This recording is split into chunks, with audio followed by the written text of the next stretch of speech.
제가 그렇게 묻자 아버지가 떨며 한숨을 내쉬었습니다. 내가 하늘나라에 가고 싶다. 그런데 너무 늦었다. 아버지가 처량하게 말씀하셨습니다. 그때 제가 목사가 된 것이 너무 감사했습니다. 다른 사람에게도 죄사함 받는 이야기를 하지만 아버지에게 이야기할 수 있는 것이 너무 좋았습니다. 이제 죄인이라고 하지 마십시오. 그것은 예수님이 실패했다는 말입니다. 죄인이 아닙니다. 우리 죄가 눈같이 희게 씻어졌습니다. 죄 때문에 두려워하지 말고 감사하는 마음으로 사십시오. 하늘나라에 가기 때문에 기뻐하십시오. 그리고 사람들과 함께 예수님의 피로 죄가 씻어진 이야기를 나누십시오. 성경을 좀 더 배워서 가족들이 한 사람 한 사람 구원받게 인도하십시오. 제 아버지는 세상을 떠나셨는데 살아계실 때 제가 예수님을 믿으라고 자주 말씀드렸습니다. 아버지, 예수님을 믿으십시오. 내가 내년에 믿을게. 왜 내년에 믿는다고 그러십니까? 내년에 친구 회갑이 있는데 내가 가서 술 한잔 해야 한다. 안 그러면 욕한다. 친구 회갑 마치고 믿을게. 아버지는 친구들을 유난히 좋아하셨습니다. 시간이 흘러 다음 해가 되어 다시 말씀드렸습니다. 아버지, 이제 예수님을 믿으십시오. 내가 가을에 믿을게. 왜 또 가을까지 미루십니까? 그때 친구가 며느리를 보는 데 가서 술 한잔 해야 한다. 그렇게 10몇 년을 미루셨습니다. 형님이 아버지를 모시고 계시다 일본에 가게 되었습니다. 집이 너무 낡아 새로 지으려고 하니 돈이 필요해서 일본에서 잠시 오신 작은 아버지에게 형님이 도와달라고 부탁을 드렸습니다. 작은 아버지는 일본에서 토건업을 하며 돈을 많이 벌었습니다. 작은 아버지, 제가 집을 새로 지으려고 하는데 도와주시면 안 되겠습니까? 난 못 도와준다. 작은 아버지는 일본에서 오래 살아서 일본 사람이 다 되었습니다. 도와주지 못한다고 딱 끊어 말씀하셨습니다. 그리고 이렇게 말씀하셨습니다.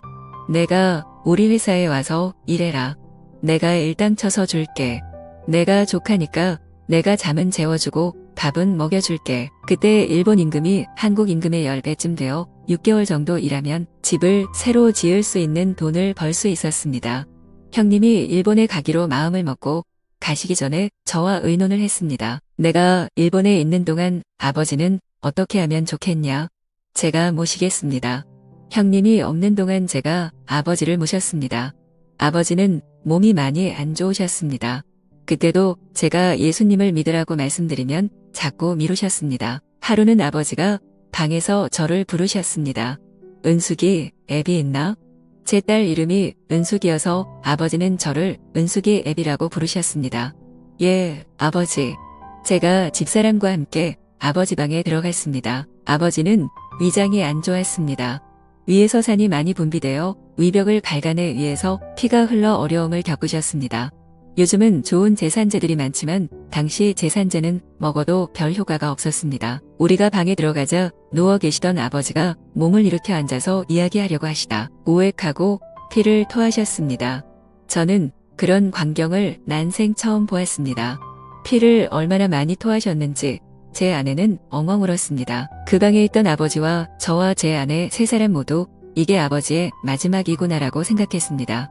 피를 다 닦아내고 새 이불에 아버지를 이어드린 뒤 제가 아버지에게 말했습니다. 아버지, 형님도 안 계신데 만일 아버지가 세상을 떠나시면 우리가 아버지 생각이 날 때마다 목소리를 듣고 싶어서 녹음 장치를 해놓았습니다.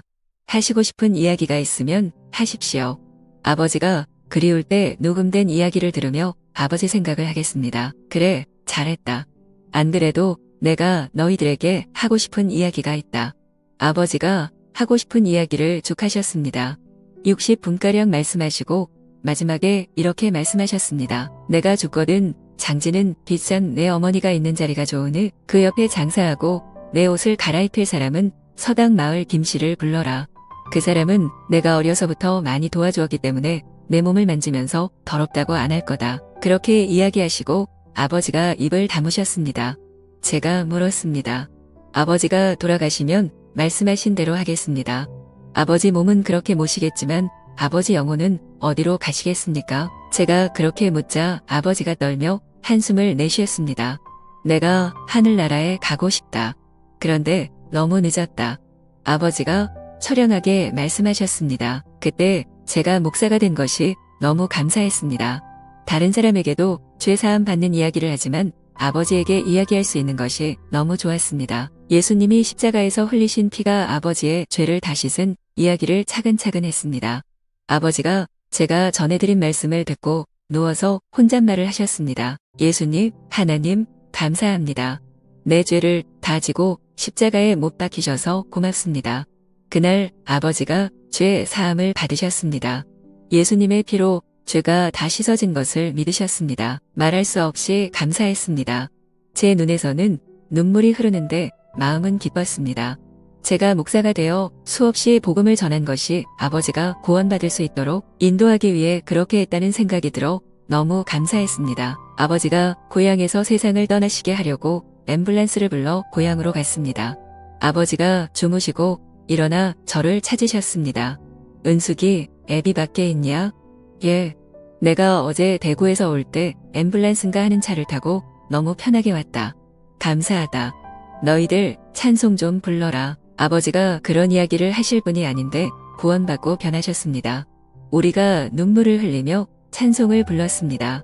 아버지가 다시 말씀하셨습니다. 은숙이, 애비야, 예 아버지.